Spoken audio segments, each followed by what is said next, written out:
बेटा हम मान लिए प्रारंभिक वेग क्या है बेटा, क्या है, u है। प्रारंभिक वेग क्या है बेटा, u है।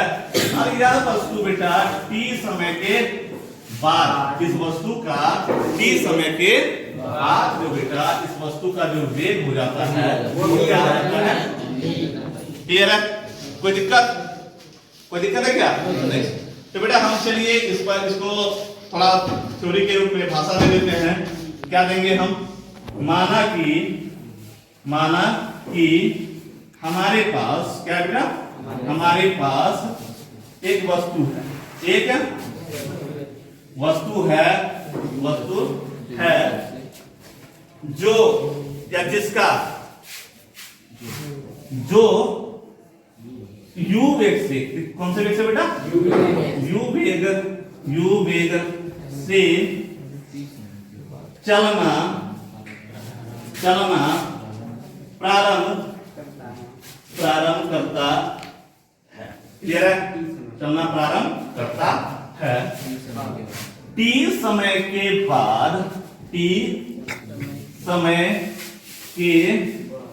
बाद वस्तु का वेग क्या हो जाता है बेटा, v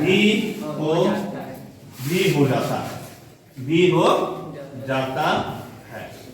क्लियर है बेटा? कोई दिक्कत? कॉपी कीजिए, नोट डाउन कीजिए, फटाफट नोट डाउन कीजिए।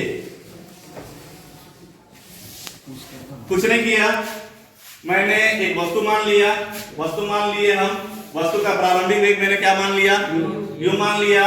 अब वस्तु t समय के बाद बेटा उसका वेग क्या हो जाता है, क्लियर है? कोई दिक्कत? उम्मीद करते हैं कॉपी कर लिए होंगे आप लोग, कॉपी किए होंगे। चलिए, I have an object will travel with the velocity u after t time object got the velocity v।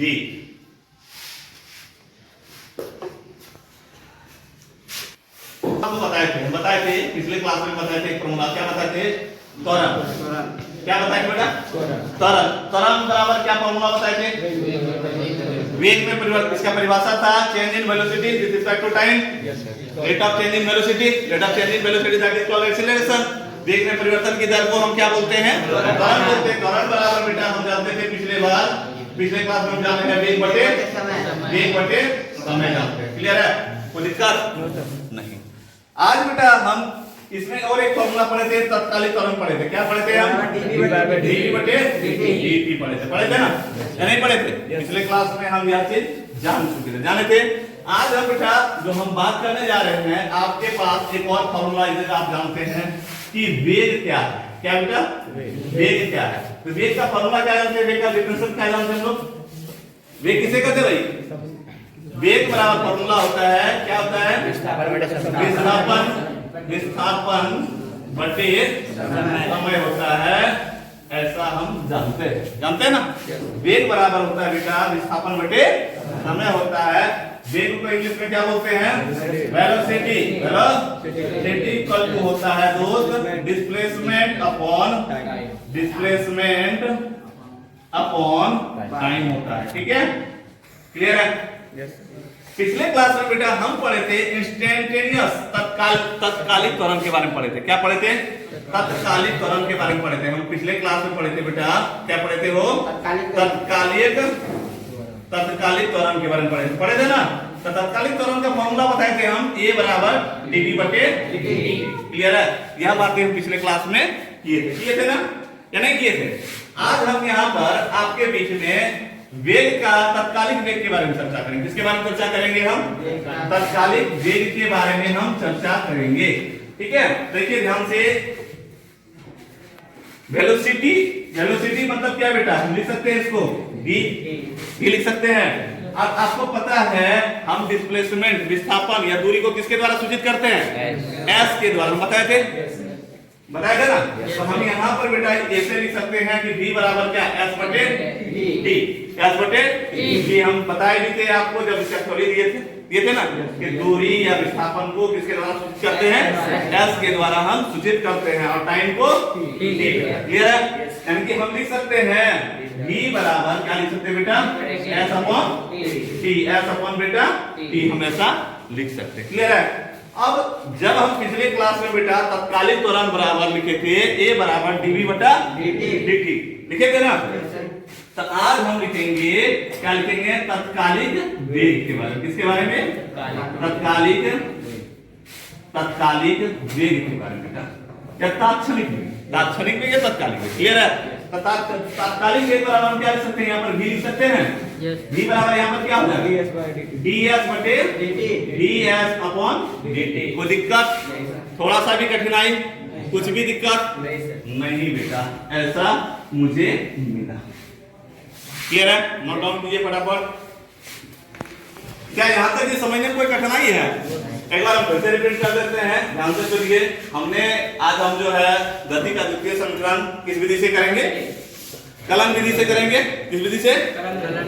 Kiln विधि से सत्यापित करेंगे। हमने मान लिया था एक वस्तु था जिसका प्रारंभिक वेग क्या है u है। t समय के बाद वस्तु का वेग क्या हो जाता है v हो जाता है। क्या आता है v हो जाता है। तो वेग बराबर हम फॉर्मूला जानते हैं विस्थापन बटे समय जानते हैं। तत्कालिक वेग का फॉर्मूला हम जानते हैं ds बटे dt। कोई दिक्कत? अब देखिए ध्यान से, तो मेरे पास क्या निकल के आ गया बेटा v इक्वल टू क्या आया ds बटे dt आया। v इक्वल टू ds बटे dt। आपको क्रॉस मल्टीप्लाई करने आता है, घटाघटी गुना करना है, घटाघटी ये प्रेम सर ऐसा बोलते हैं। तो क्या हम कल क्या लिखेंगे इसको ds बराबर dt, ऐसा हम लिख सकते हैं। कोई दिक्कत है नहीं ना? ds बराबर क्या लिख सकते हैं dt।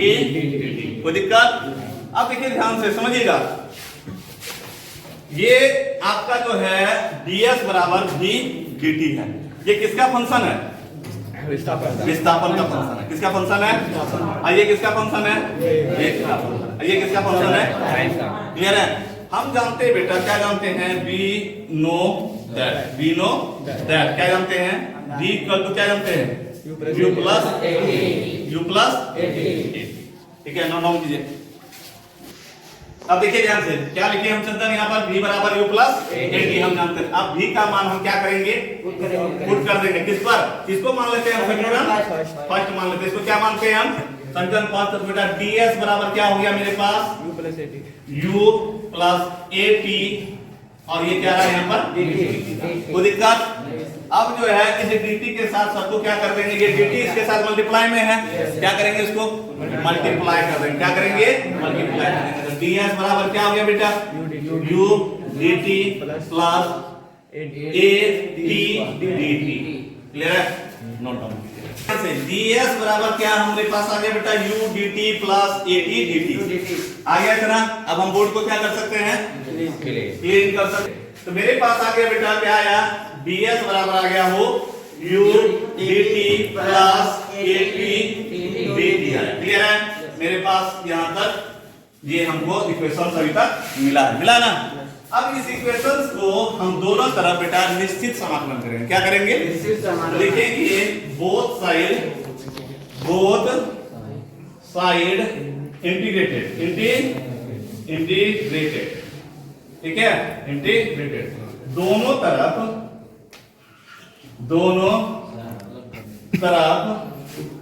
तरफ बेटा क्या करेंगे हम समाकलन करने पर समाकलन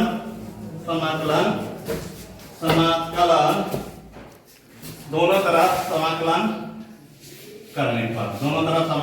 करने पर क्लियर है। दोनों तरफ समाकलन करने पर तो देखिए बेटा दोनों तरफ समाकलन करेंगे। हम पहले ही बताए हैं कि समाकलन का चिन्ह मेरा कैसा होता है, एक सांप, हरा सांप के साथ हम बताए दे रहे, एक छोटा सा सांप के साथ चिन्ह बताए दे, मतलब ये मेरा स्नेक है ना। हम क्या करते बेटा यहाँ पर ds हो गया। क्लियर है। अब बेटा देखिए ध्यान से, यहाँ पर पार्शियल इंटीग्रेशन है, ये देखिए यहाँ पर बीच में प्लस है ना। तो यानी कि दोनों का होगा, इस टर्म का भी होगा, इस टर्म का भी होगा कि नहीं होगा? यानी कि ये बेटा हमने यहाँ पर कर दिया, किसका किया u dt का कर दिया, अब प्लस यहाँ पर क्या है at dt का कर दिया। क्लियर है। कोई दिक्कत? अब देखिए ध्यान से, ये किसका फंक्शन है? विस्थापन का फंक्शन है, दूरी का फंक्शन है। या प्रारंभ कहां से हुआ होगा, ये कहां तक चला गया? क्लियर है। ये किसका फंक्शन है? समय का फंक्शन है। जब दूरी तय करेगा अकॉर्डिंग टू टाइम, ठीक है। ये किसका फंक्शन है? समय का। इसका जो ये शुरुआत कहां से किया हुआ वस्तु ट्रेवल करने के लिए 0 से कहां तक चला गया? t समय के बाद हमने कहा था इसका वेलोसिटी v हो जाता है। क्लियर है?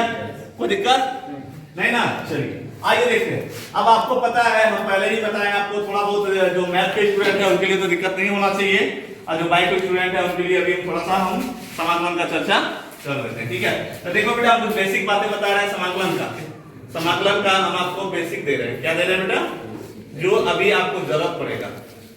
देखिए एक फॉर्मूला होता है समाकलन ऑफ dx। समाकलन ऑफ dx क्या होता है? इसका x होता है। क्या होता है? x होता है। समाकलन ऑफ dx का क्या होता है? x होता है। कोई दिक्कत नहीं ना? अब देखिए ध्यान से, हम यहाँ इसका जब समाकलन करेंगे, किसका भाई? ds का समाकलन करेंगे। किसका करेंगे? तो ds का समाकलन क्या हो जाएगा मेरा? s हो जाएगा। और ये अपर लिमिट क्या है? s है। ये लोअर लिमिट 0 है। हम आपको बताए थे वस्तु जहां से चलना प्रारंभ किया है, ठीक है, 0 था, और जितनी दूरी तय किया वो s हुआ। क्लियर है? t समय के बाद कितना दूरी तय किया था? s।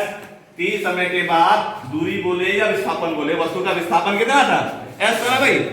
मैंने कहा था भैया एक वस्तु है जो किससे चलना प्रारंभ किया था? t समय के बाद इन्होंने कितना विस्थापन किया था? s विस्थापन किया था। कितना किया था? s विस्थापन किया था, और इसका वेग क्या हो जाता है? क्लियर है? t समय के बाद इसका दूरी, इसका विस्थापन कितना होता है? s होता है, और इसका वेग क्या हो गया? क्लियर है? कोई दिक्कत नहीं। अब देखिए ध्यान से, ये आपका जो है ये s है, इसका हमने समाकलन कर दिया। ds का समाकलन क्या हो गया? s अपर लिमिट क्या हो गया? s हो गया। लोअर लिमिट क्या हो गया? 0 हो गया। क्लियर है? अब देखिए ध्यान से, u, हम क्या बोले, u जो है बेटा क्या है? कांस्टेंट टर्म है। इसको क्या करेंगे हम? बाहर कर देंगे। क्या कर दिए हम? बाहर कर दिए। कोई दिक्कत नहीं। हमने क्या किया? u को क्या किया बेटा? बाहर कर दिया। वो तो ये हो गया 0 से लेके मेरा t, ये dt हो गया। कोई दिक्कत? अब यहाँ देखिए फिर ये मेरा क्या है? कांस्टेंट टर्म था। हमने पहले पिछले क्लास में बताया था कि कांस्टेंट टर्म का ना तो समाकलन होता है ना ही अवकलन होता है। क्लियर है? अब देखिए ध्यान से, ये मेरा क्या है बेटा? ये है कांस्टेंट टर्म है। इसको क्या कर दिए हम? बाहर कर दिए। ये को बाहर कर दिए। ये t और ये dt रहा। t और dt रहा। कोई दिक्कत? हमको पता है फिर एक समाकलन का फॉर्मूला होता है, बेसिक कांसेप्ट है, फंडामेंटल है। ये x dx का ये फंडामेंटल समाकलन है। इसका जो होता है x dx का होता है x² 2 होता है। x² 2 होता है। क्लियर है? x का समाकलन किसके रिस्पेक्ट में है? dx के रिस्पेक्ट में। किसके है? dx के। तो मान लीजिए इसको अगर निकालना चाहेंगे x के पावर को कुछ नहीं, इसका मतलब कितना है? 1 है। और हम इससे पहले आपको बताए थे, समाकलन बताए थे, एक x to the power n का समाकलन बताए थे। तो n के जगह पर वहां पर कितना है? 1 है। n के कितना है? 1 है। तो बताए थे formula x to power n + 1 upon n + 1 बताए थे ना? अब देखिए ध्यान से, x टू पावर वहां पर कितना है? 1 है। x टू पावर 1 है, तो यहां पर क्या हो गया? 1 + 1 अपॉन 1 + 1 बराबर हो गया x² 2 हुआ कि नहीं हुआ? ये हमने आपको अभी बताया, ये x dx का समाकलन क्या होता है? x² 2 होता है। क्लियर है? तो सेम उसी तरह मेरे दोस्त, मेरे भाई, t dt का समाकलन क्या होगा? x dx का समाकलन मेरे दोस्त हुआ x² t। तो t dt का समाकलन क्या होगा दोस्त? t² 2 हो जाएगा। क्लियर है? तो हम यहाँ पे इधर मिटा सकते हैं, मिटा सकते हैं इधर। तो चलिए हम इधर मिटाते हैं। आ गया अभी, ये आया, s आया, और इसका अपर लिमिट कितना है? s है। लोअर लिमिट कितना है? 0 है। और उसके बाद क्या है बेटा मेरा? मेरा ये u कांस्टेंट टर्म था, ये लिमिट था 0, ये था, ये मेरा dt था, है ना? और ये कांस्टेंट टर्म था मेरा 0 था, सॉरी यहाँ पे नहीं था, यहाँ पर क्या था? ये t, ये dt। क्लियर है? कोई दिक्कत नहीं। अब देखिए ध्यान से, अब हम लिमिट पुट करेंगे। क्या करेंगे? अरे पहले एक स्टेप और पहले समाकलन कर लेते हैं सबका। पहले हम समाकलन कर लेते हैं। तो हम बेटा ये आपका यहाँ पर समाकलन इसका हो चुका है। ये s है आपका, ये u है। dt का समाकलन क्या होगा? dt का समाकलन बोला जाए t होगा, dt का समाकलन क्या होगा t होगा। ये मान लो इसका ये t ये 0 प्लस a हो गया, t dt का समाकलन क्या होगा t² 2 होगा। a पर बेटा मेरा हो गया ये t² 2 हो गया, कोई दिक्कत नहीं, t² ये 2 हो गया। कोई कठिनाई आई थिंक नहीं, लिमिट में 0। हाँ इसमें लिमिट नहीं था, इसका फंक्शन था दिया हुआ ना, फंक्शन दिया हुआ। चलिए बेटा कोई दिक्कत। अब देखिए ध्यान से यहाँ पर ये, अब इसका हम लिमिट पुट करते हैं। लिमिट पुट करने का मेरे पास तरीका होता है, क्या होता है, लिमिट पुट करते हैं। लिमिट पुट करने पर, लिमिट पुट करने पर बेटा लिमिट पुट करते हैं, है ना। मेरा राइटिंग बहुत ही सुंदर है, बचपन से थोड़ा आप लोग ध्यान दीजिएगा, है ना। बात समझ में आया कि नहीं आया? हाँ, मेरे जैसा राइटिंग आप लोग सुंदर नहीं कीजिएगा। मेरा राइटिंग बचपन से सुंदर है, तो आप लोग मेरे जैसा राइटिंग को सुंदर नहीं कीजिएगा, प्रयास कीजिएगा हमसे थोड़ा कम सुंदर करने का। क्लियर है? आइए देखिए ध्यान से, लिमिट पुट करने पर तो बेटा हम upper limit minus limit put करने हमको आता है। क्या आता है लिमिट पुट करने का तरीका होता है, upper limit minus lower limit. हमको ये लिमिट पुट करने के लिए आता है लोअर लिमिट आता है बेटा, आता है ना, अपर लिमिट माइनस लोअर। तो देखिए s का लिमिट क्या है, s है, तो s यानी कि ये वाला हम s रखेंगे, क्या रखे s था। देखो चेंज कर दिए, इसमें कोई डिफरेंट रखे, इसमें डिफरेंट रखे ना, तो ये s के जगह में, इसके जगह में ये वाला लिमिट आ गया, s माइनस अपर लिमिट हो गया माइनस 0। क्लियर है? कोई दिक्कत? अब बेटा देखिए ये t और ये t में है, मान लीजिए इस t को हम रिप्लेस कर दिए यहाँ पर, तो यहाँ पर u था, यहाँ पर बेटा हो गया ये t माइनस 0 हो गया। कोई दिक्कत? अब यहाँ पर बेटा देखो ध्यान से, यहाँ पर क्या है, मैं आपका यहाँ पर हो गया तुम्हारा, इसको कर दिए a² 2। कोई दिक्कत नहीं ना। हमको क्या सिद्ध करना है, s बराबर ut प्लस हाफ at²। हमको यह बातें हमेशा दिमाग में लेके चलना है कि हमको लाना क्या है, इस बात को दिमाग में रखना है। और हम नहीं रखते तो हो सकता है हम रास्ता कभी भटक सकते हैं ना। तो इस बात को आप भी दिमाग में रखिएगा कि हमको सिद्ध क्या करना है, एकदम दिमाग में इस बात को हमेशा रखिएगा। अब बेटा ये s माइनस 0 जो है आपका, ये s है आपका, है कि नहीं। s माइनस 0 मतलब क्या लिख सकते हैं, s लिख सकते हैं, u इंटू टी क्या लिख सकते हैं बेटा, u इंटू टी लिख सकते हैं बेटा, ut। u माइनस 0 मतलब 0 लिख सकते हैं।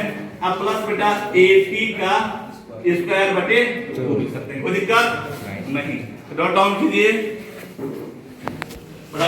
देखिए कलम को रोक दीजिए थोड़ा आप लोग। s बराबर ut माइनस 0 प्लस कितना मेरा 8। अब हम बेटा यहाँ पर देखा जाएगा कि s बराबर मेरा आया ut, आप लिख सकते हैं ut minus 0। What will be effect on ut? Nothing. If we will subtract from ut minus 0, then what will be effect on ut? Nothing will be effect on ut। हम ut पे minus 0 को subtract करेंगे तो कोई प्रभाव नहीं पड़ेगा। then we can write s equal to ut, easily we can write here s equal to ut। then we have to write what the sign here, plus we can take the constant term. What is the constant term by at below? 2. It will be 2 is the upon 2 is there here upon. Yes. So we can take here, we can write like as 1 by 2। हम इसको बेटा ut में minus 0 subtract किए तो ut भी हुआ। अब 1 by 2 को बेटा हम इस तरह से लिख सकते हैं, 1 by 2 into at²। I can write like this process, I think। So finally we can write here s बराबर ut plus half at²। This is where it is my today's journey। I think almost students you all understood about that equations of the motions and equations of the motions। It is my result proof।